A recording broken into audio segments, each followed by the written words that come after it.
Assalamu alaikum everybody. Bismillah ar-Rahman ar-Rahim. Okay, so I'm just going to ask Allah subhanahu wa ta'ala to bless everyone who is here. Thank you so much for coming, and to also bless everyone who is listening from home. Ya Allah, please help us to increase our knowledge, to apply our knowledge for good, and to help our community, to unite our community, to elevate us. Please elevate us, please sustain us, and keep us close to you. Ameen. My name's Rita Markwell. I'm here from Muslim Votes Matter, and I've been very kindly invited by Imam Shafiq Flynn here from Southport Masjid to speak to you about how to vote.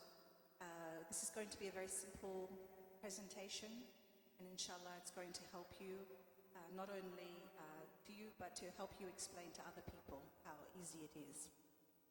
I'm going to start just by pointing out that we have this big federal election coming up on the 3rd of May.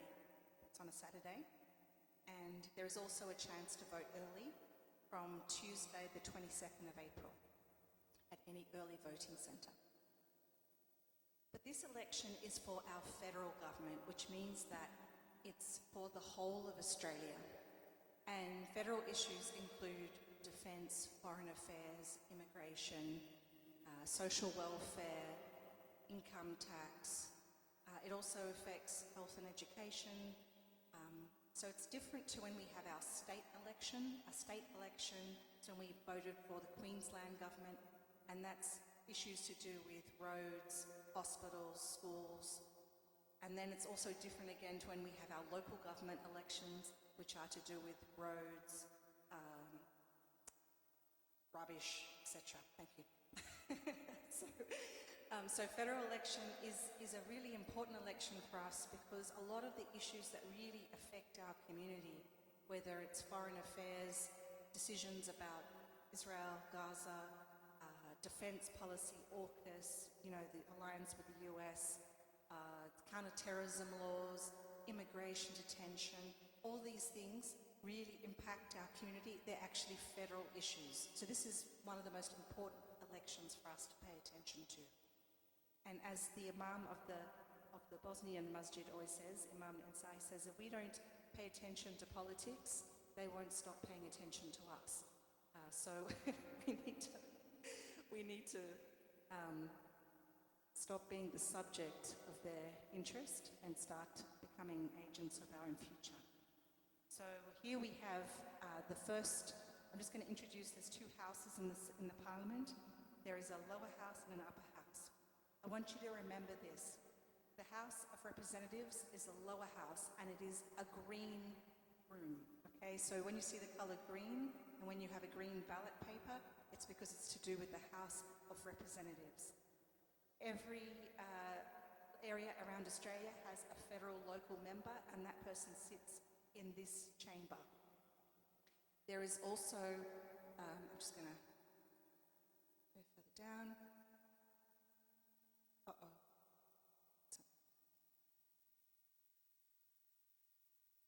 I might need help to find where my presentation is. No.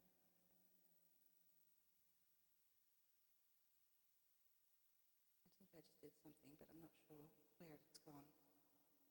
It's the multiple windows. So there it is, that one. Thank you.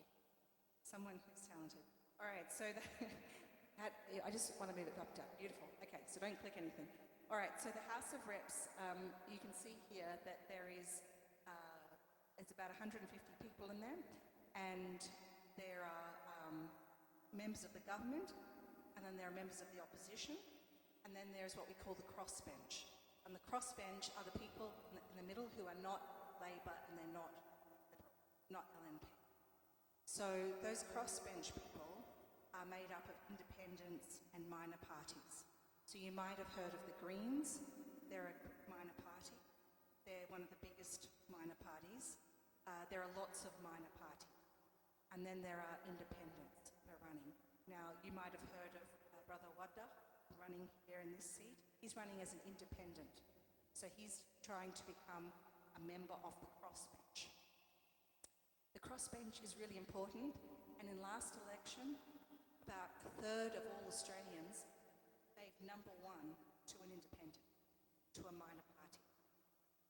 Every election, less and less Australians are voting for Labor and LNP because there's this growing distrust of the two major parties. So the crossbench is increasing in power, and what that means is that it might be that neither the government or the opposition, or neither if the major parties actually manage to form government by themselves, and they might need the crossbench to form government, which is what we call minority government. And when we have minority government, we can really slow down bad laws that are happening because they have to talk to more people. So it's very important for us to get more members of the crossbench into Parliament. So when you go to vote, you're going to get a ballot paper that looks like this for the House of Representatives, and it's going to have all these names with their parties and the boxes down the side, and it's very important that you number every single box. If you do not number a box, if you leave a box empty, they will automatically throw out your vote. If you write anything on there, like your name, or you write Free Palestine, right? Something, you want to send a little message or something, that will automatically mean your vote is thrown out. So never write on your ballot except the numbers in the boxes. It's very important. So if we have a number of, you'll see all the candidates there from top to bottom. You have to choose how you're going to rank them. So you put one next to the person that you want most of all, and then you number all the way down, in whichever order it is. You number all the way to 8th or 9th position, whatever is the last position, and you put your least favourite at the 8th or 9th position, whatever's the last on that ballot. Now, if you, so that we also have the upper house, which is the Senate. We're also going to vote for people in the Senate, and we do that every election. The upper house is a place of review. So there they look at laws a second time. It's very important because they managed to stop some very bad laws in the Senate. They also look at good laws. Where a member of the crossbench, say for example Fatima Payman, she's now no longer with the major party, she's now part of the crossbench. She introduced legislation called the Red Lines Bill, Red Lines Package, which would help to stop Australia arming and funding any atrocity around the world. Now that legislation would never make its way into Parliament, except that a member of the crossbench brought it in. And then that causes there to be an inquiry and a vote and a debate and everything. It helps to change and steer the conversation. So again, another very important place to have members of the crossbench. You'll see there that there are actually some of the current crossbench members there. Fatima Payman, David Pocock, Lydia Thorpe, and Maureen Fruki, who's with the Greens. You'll see here, again, this is the makeup of the current Senate. The Senate ballot paper is very different to the House of Reps ballot paper. When you get this on election day, you might feel a little bit overwhelmed because it tends to be very big, because it has a lot of candidates on it. And there is basically an easy option and a more complicated but nuanced option that you can choose. The easy option is to vote above the line, and there you must number 1 to 6. 1 is your favourite, 6 is your least favourite. If you are going below the line, you must number at least 12 boxes. You can number more than 12 boxes, but at least 12 boxes. Otherwise, your vote is thrown out. With your Senate vote, when you are voting above the line, you are voting for a party, not for an individual.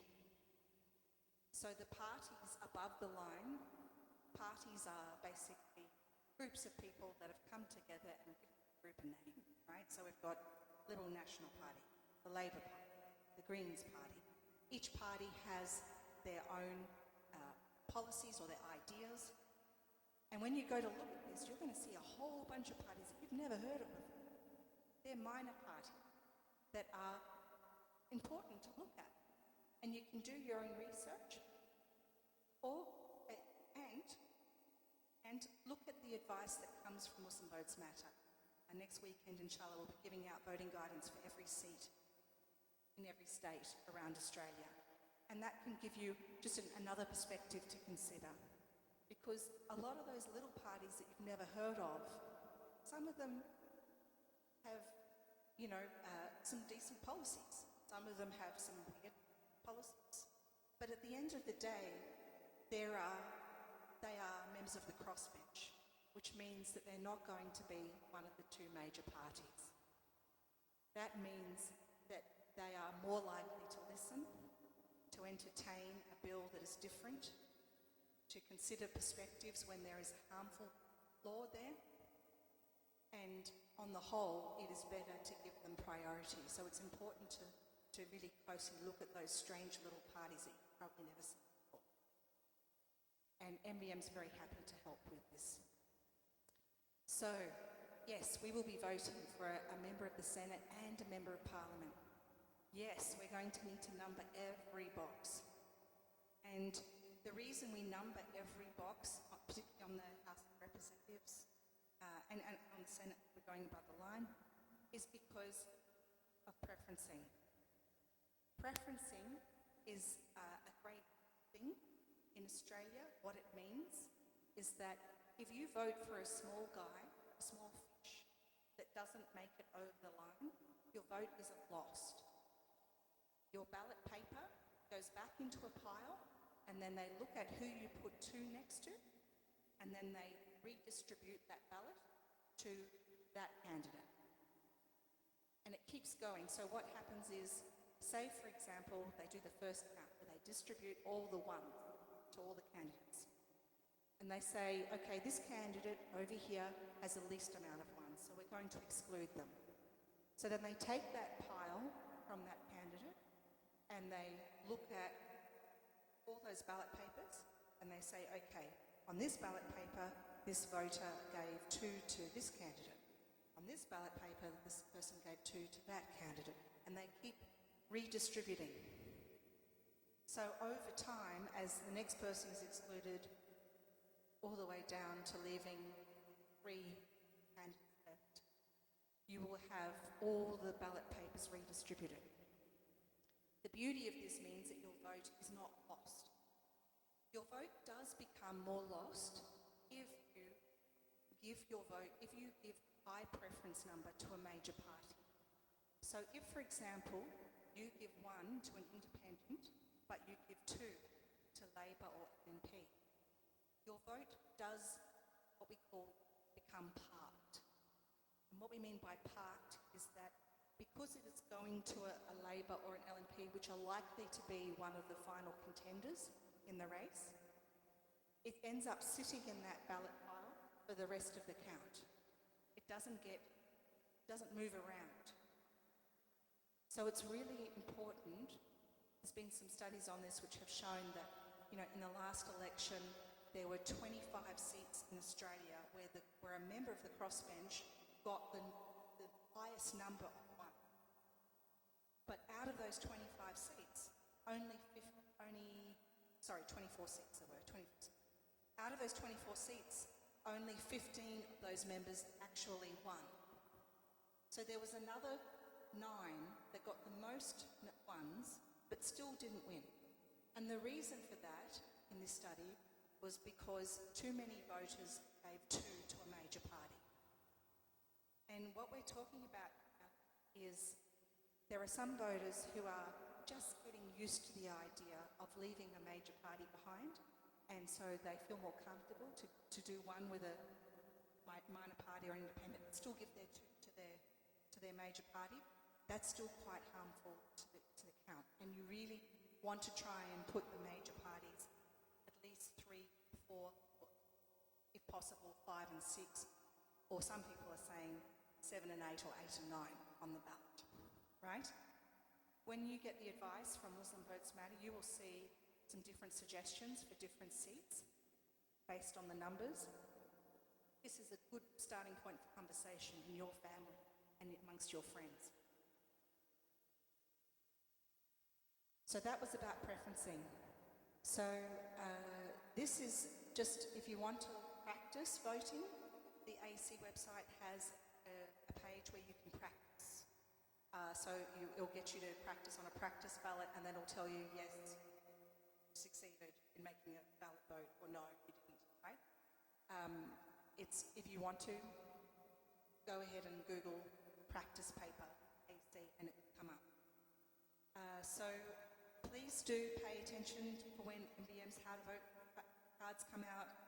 Next weekend, inshallah, there'll be a digital version available across Australia, and in key seats across Australia there will also be printed versions.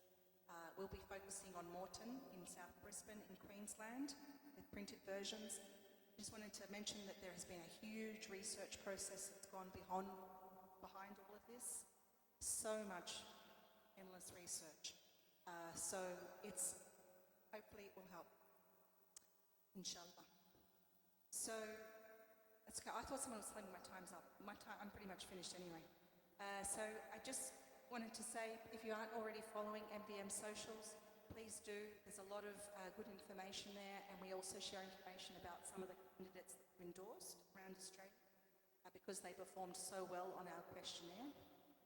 And unfortunately, in the case of Brother Wada, it might be a little bit hard for us to do that because he was a late entry, but please don't take that any sort of negative, because he has performed exceptionally well on the questionnaire.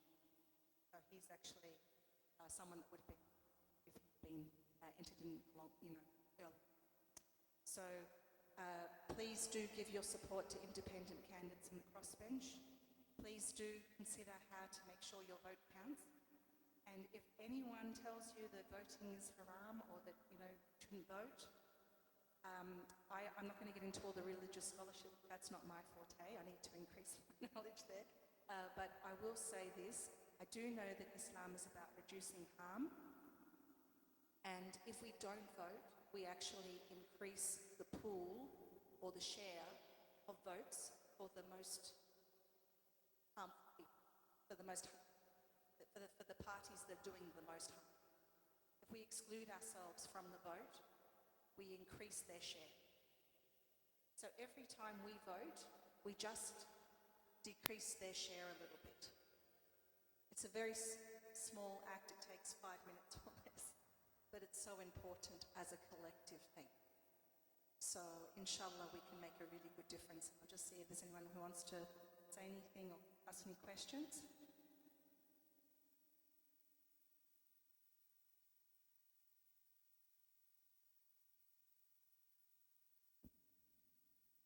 Assalamu alaikum. Before in a conversation, and I've heard it before, where some people say, oh, but if you vote for, this party, it's automatically going to revert to one of the major parties, and therefore,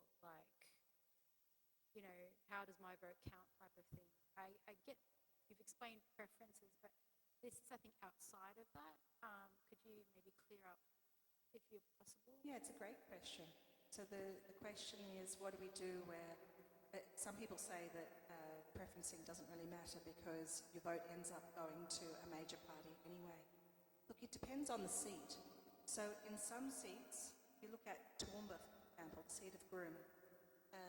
The current sitting member there is LNP, Garth Hamilton. Now, it was a tight race last election. He almost lost to an independent who had quite a low primary vote, but she had a lot of preferences going to her. She had a decent primary vote, but wasn't on the same level. But she had a lot of preferences coming to her, so she actually almost took the win. And that's what happens when a lot of little guys preference each other. So we kind of want to get to a position where some writers talk about picking your nose, where you just hold your nose and you say, okay, this smaller party, some of their stuff's a little bit weird, but overall, they're not complicit in genocide. So I'm going to still put them above, right? And they're also not going to be elected because they're so strange. But I'm still going to put them above the majors. So in that case, you can still cause an independent to win. And as I said, last election, there were 25 electorates where the crossbench got the most number of votes. That should have translated into 25 independents or minors in the parliament. It didn't. And that was because too many people put Labor or LNP number 2. So we need to actually believe in this, the preferencing, getting as many of those members of the crossbench high on our ballot papers. Now, to those people who do live in a very safe seat, and they say, look, it doesn't make any difference. What I say to you is, if you can cut down the margin of that safe member. So, for example, when you look at Jim Chalmers, who's a Labor treasurer in Queensland, or you look, for example, here, Angie Bell for the seat of Moncrief, who has a very large margin. Now, if you can cut down her margin, so she is now not a safe seat, but a marginal seat, or she's heading towards becoming shaky, that gives her a very strong warning about elective voting power. Now, in Moncrief, it's harder for you because you don't have as many Muslim numbers. It's going to be more about building alliances with non-Muslims as well, other people who are feeling really unheard and left behind. And but in Brisbane, where we have Jim Chalmers' seat, that's got the most Muslims out of any seat in the whole of Queensland. And he could go from being a safe seat to being a marginal on the back of the Muslim vote. And that would be in my view, a great outcome, because we would end up putting him on notice. He's next in line to be the Prime Minister of Australia. He's in the Zionist-controlled right wing of the Labor Party. It is actually very important to get a message across to someone like him. And you can do that not only by putting all the crossbench members above, or as many as possible as you can propose and do, right? But you might even consider putting him beneath the LNP. And this is just to cut down his margin. It wouldn't cause him to lose his seat, but it would cut down his margin. So this is why it's really important to listen to MVM advice when it comes out and have those discussions. I think just really quickly, what happens then as well is if we cut their margin and they become a marginal member, then that usually pushes them afterwards to maybe entertain and try and curry favour. Is that correct? Yes. Amongst the they're more minority. likely to listen. Yeah, they're more likely to listen when we actually say something. But yeah. Yes, and they also throw more money at the electorate.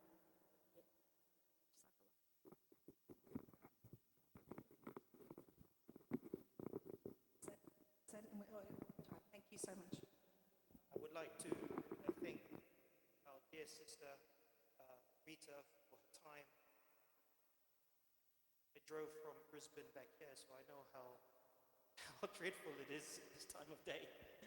And to having explained the entire process and its significance in a way, as far as I heard and understood, should leave no doubt in the mind of the listener as to how to vote in terms of the administrative process, and as to why to vote as well, in terms of the significance and the consequences of a person's vote. So we'd like to thank you for your time, and for MVM for the wonderful work that they are doing. And we have a lot of hope, inshallah, that it is the beginning of a formidable presence in Australian politics, and inshallah that will inspire the Muslim presence across all Western countries, inshallah. Thank you once again, Jazakumullah khair. Just for all those who are watching online, this will be made public on the Southport channel. information, the slides, the presentation will be there in the description. So please share it to all those who may be confused as to the process. There was some very important information there. And we hope that inshallah Allah will accept it from Rita, from MVM, and for everybody who is concerned with the state of affairs of Muslims locally and globally. Wa jazakumullah khair. Wassalamu alaikum wa rahmatullah.